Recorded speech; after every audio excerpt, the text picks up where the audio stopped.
The Catholic Men's Podcast, helping you find good works of literature for the Catholic gentleman. A Child's Christmas in Wales by Dylan Thomas. This is an excellent Christmas monologue. It's not really a poem, even though some people call it that. For me, reading this story or listening to it is one of the best things about Christmas, because it talks about a time that has been long past, when boys could be boys, when Christmas was so special, and the whole day was filled with mystery and childish innocence. But I have to say that there are some parts that can be a bit deep, but just hang on through them because there's an excellent part at the end where they meet this ghost, and the ending is really the best part. So here is A Child's Christmas in Wales by Dylan Thomas. One Christmas was so much like another in those years around the sea-town corner now, and out of all sound, except the distant speaking of the voices, I sometimes hear a moment before sleep that I never can remember whether it snowed for 6 days and 6 nights when I was 12, or whether it snowed for 12 days and 12 nights when I was 6. All the Christmases roll down toward the two-tongued sea like a cold and headlong moon bundling down the sky that was our street, and they stop at the rim of the ice-edged, fish-freezing waves, and I plunge my hands in the snow and bring out whatever I can find.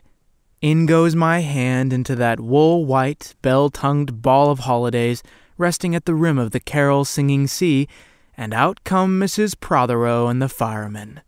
It was on the afternoon of the Christmas Eve, and I was in Mrs. Prothero's garden, waiting for cats, with her son Jim.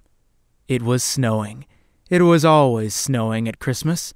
December in my memory is as white as Lapland, though there were no reindeer, but there were cats.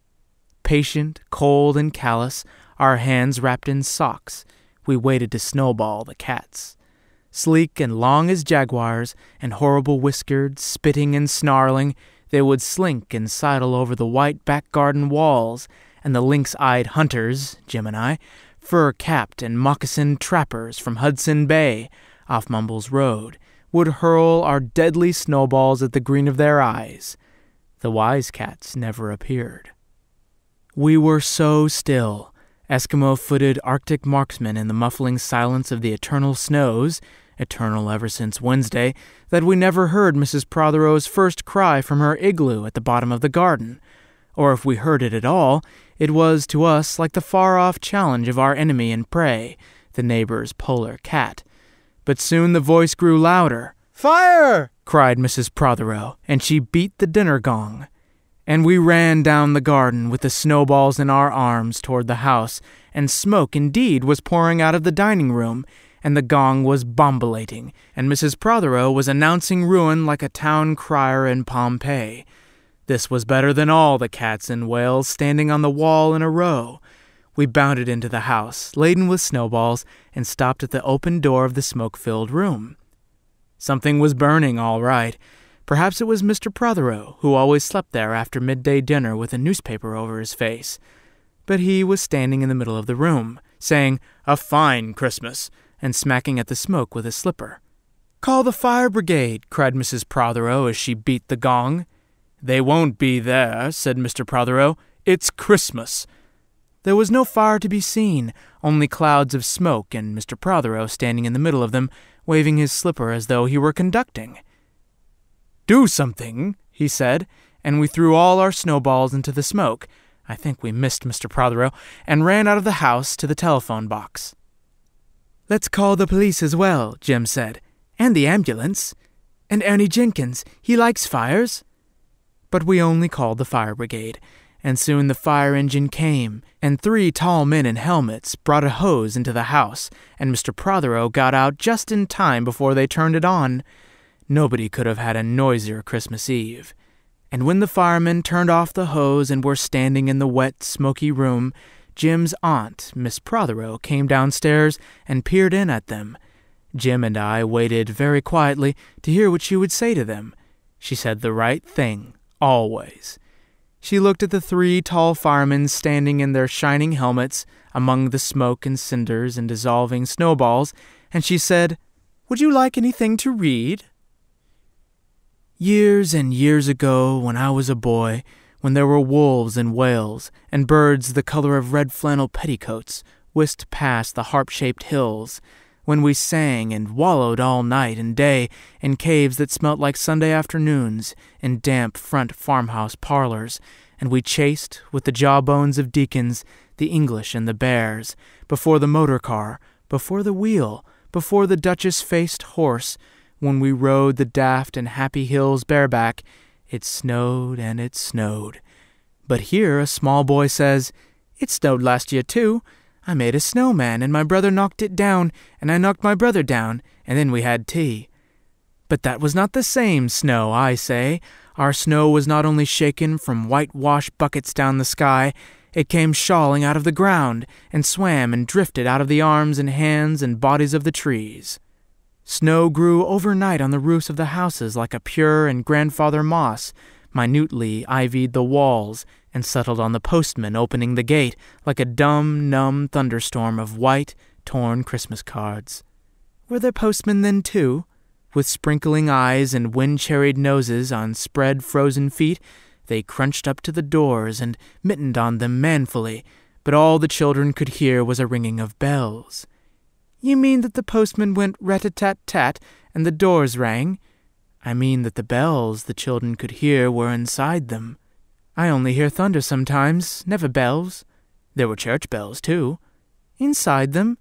No, in the bat-black snow-white belfries, tugged by bishops and storks, and they rang their tidings over the bandaged town, over the frozen foam of the powder and ice-cream hills, over the crackling sea. It seemed that all the churches boomed for joy under my window, and the weathercocks crew for Christmas on our fence. Get back to the postmen. They were just ordinary postmen, fond of walking and dogs and Christmas in the snow. They knocked on the doors with blue knuckles. "Oz has got a black knocker," and then they stood on the white welcome mat in the little drifted porches, and huffed and puffed, making ghosts with their breath, and jogged from foot to foot like small boys wanting to go out. "And then the presents?" "And then the presents, after the Christmas box."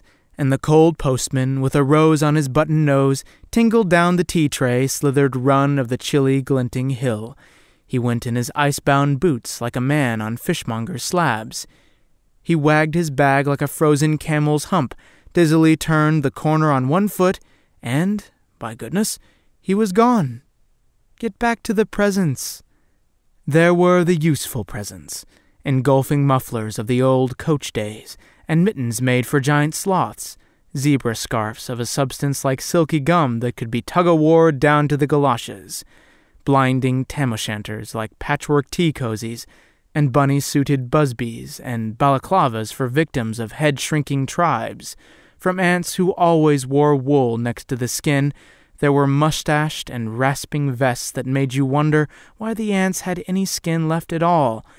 And once I had a little crocheted nose bag from an ant now, alas, no longer whinnying with us, and pictureless books in which small boys, though warned with quotations not to, would skate on Farmer Giles's pond, and did, and drowned, and books that told me everything about the wasp, except why. Go on to the useless presents. Bags of moist and many-colored jelly babies, and a folded flag, and a false nose, and a tram conductor's cap, and a machine that punched tickets and rang a bell, never a catapult. Once, by mistake, that no one could explain, a little hatchet, and a celluloid duck that made, when you pressed it, a most unduck-like sound, a mewing moo that an ambitious cat might make who wished to be a cow, and a painting in which I could make the grass, the trees, the sea, and the animals any color I pleased. And still the dazzling sky-blue sheep are grazing in the red field under the rainbow-billed and pea-green birds. Hard-boileds, toffee, fudge, and all sorts, crunches, cracknels, humbugs, glaciers, and marzipan, and butter-welsh for the Welsh, and troops of bright tin soldiers who, if they could not fight, could always run, and snakes and families and happy ladders, and easy hobby games for little engineers, complete with instructions. Easy, oh, easy for Leonardo, and a whistle to make the dogs bark to wake up the old man next door, to make him beat on the wall with his stick to shake our picture off the wall, and a packet of cigarettes. You put one in your mouth, and you stood at the corner of the street, and you waited for hours in vain for an old lady to scold you for smoking a cigarette, and then, with a smirk, you ate it. And then it was breakfast under the balloons. Were there uncles like in our house? There are always uncles at Christmas, the same uncles, and on Christmas morning, with dog-disturbing whistle and sugar fags, I would scour the swatched town for the news of the little world, and find always a dead bird by the post office, or by the white deserted swings, perhaps a robin, all but one of his fires out. Men and women waiting or scooping back from chapel, with tap-room noses and wind-bust cheeks, all albinos, huddled their stiff black jarring feathers against the irreligious snow. Mistletoe hung from the gas brackets in all the front parlors. There was sherry and walnuts and bottled beer and crackers by the dessert spoons. And cats in their furabouts watched the fires, and the high-heaped fires spat, all ready for the chestnuts and the mulling pokers. Some few large men sat in their front parlors, without their collars, uncles almost certainly, trying their new cigars, holding them out judiciously at arm's length, returning them to their mouths coughing, and then holding them out again as though waiting for the explosion, and some few small aunts, not wanted in the kitchen, nor anywhere else for that matter, sat on the very edge of their chairs, poised and brittle, afraid to break, like faded cups and saucers. Not many those mornings trod the piling streets. An old man, always, fawn-bowlered, yellow-gloved, and, at this time of year, with spats of snow, would take his constitutional to the white bowling green and back, as he would take it wet or fire on Christmas Day or Doomsday. Sometimes 2 hale young men, with big pipes blazing, no overcoats and wind-blown scarves, would trudge, unspeaking, down to the forlorn sea to work up an appetite, to blow away the fumes, who knows, to walk into the waves until nothing of them was left but the 2 furling smoke clouds of their inextinguishable briars. Then I would be slap-dashing home, the gravy smell of the dinners of others, the bird smell, the brandy, the pudding and mince, coiling up to my nostrils, when out of a snow-clogged side lane would come a boy the spit of myself, with a pink-tipped cigarette and the violet past of a black eye, cocky as a bullfinch, leering all to himself. I hated him on sight and sound, and would be about to put my dog whistle to my lips and blow him off the face of Christmas, when suddenly he, with a violent wink, put his whistle to his lips, and blew so stridently, so high, so exquisitely loud, that gobbling faces, their cheeks bulged with goose, would press against their tinselled windows the whole length of the white echoing street. For dinner we had turkey and blazing pudding, and after dinner the uncles sat in front of the fire, loosened all buttons, put their large moist hands over their watch chains, groaned a little, and slept. Mothers, aunts, and sisters scuttled to and fro, bearing tureens. Auntie Bessie, who had already been frightened twice by a clockwork mouse, whimpered at the sideboard and had some elderberry wine. The dog was sick. Auntie Dozy had to have 3 aspirins, but Auntie Hannah, who liked port, stood in the middle of the snow-bound backyard, singing like a big-bosomed thrush. I would blow up balloons to see how big they would blow up to, and when they burst, which they all did, the uncles jumped and rumbled. In the rich and heavy afternoon, the uncles breathing like dolphins and the snow descending, I would sit among festoons and Chinese lanterns and nibble dates and try to make a model man-o'-war, following the instructions for little engineers, and produce what might be mistaken for a sea-going tram-car. Or I would go out, my bright new boots squeaking into the white world, onto the seaward hill, to call on Jim and Dan and Jack, and to pad through the still streets, leaving huge footprints on the hidden pavements. I bet people will think there's been hippos. What would you do if you saw a hippo coming down our street? I'd go like this, bang. I'd throw him over the railings and roll him down the hill, and then I'd tickle him under the ear and he'd wag his tail. What would you do if you saw 2 hippos? Iron-flanked and bellowing he-hippos clanked and battered through the scudding snow toward us as we passed Mr. Daniel's house. Let's post Mr. Daniel a snowball through his letterbox. Let's write things in the snow. Let's write, Mr. Daniel looks like a spaniel all over his lawn. Or we walked on the white shore. Can the fishes see it snowing? The silent, one-clouded heavens drifted on to the sea. Now we were snow-blind travelers lost on the North Hills, and vast, dew-lapped dogs with flasks around their necks ambled and shambled up to us baying Excelsior. We returned home through the poor streets where only a few children fumbled with bare red fingers in the wheel-rutted snow and catcalled after us, their voices fading away as we trudged uphill into the cries of the dock birds and the hooting of ships out in the whirling bay. And then, at tea, the recovered uncles would be jolly, and the ice cake loomed in the center of the table like a marble grave. Auntie Hannah laced her tea with rum because it was only once a year. Bring out the tall tales now that we told by the fire as the gaslight bubbled like a diver. Ghosts hooed like owls in the long nights when I dared not look over my shoulder. Animals lurked in the cubbyhole under the stairs, and the gas meter ticked. And I remember that we went singing carols once, when there wasn't the shaving of a moon to light the flying streets.